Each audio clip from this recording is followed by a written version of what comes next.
This is case of male pattern hair loss level 3, partial 7. The technique is Smart FUE. Today is exactly day 14. Let's see the recipient area. As you can see, this is the design and all the microscapes are out. You can see the position of the grafted hair is at the right angle, direction and the density. And behind here is the existing hair or the original hair, and you can see the density here and here is more or less the same. This is the hairline, irregularity, hairline irregularity.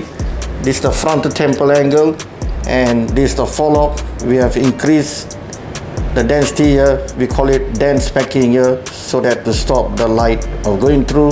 Yeah, why did you choose Glomac to do the Smart FUE transplant? Well, I did a lot of research before coming to this one. I went to 3 clinics, and I think based on the testimonials that I've gotten from your Instagram and also research that I've done, I think it's sort of like give me the conviction that this is actually the best place for me to do my hair transplantation. Yeah, and the experience was good, and it's still good until now.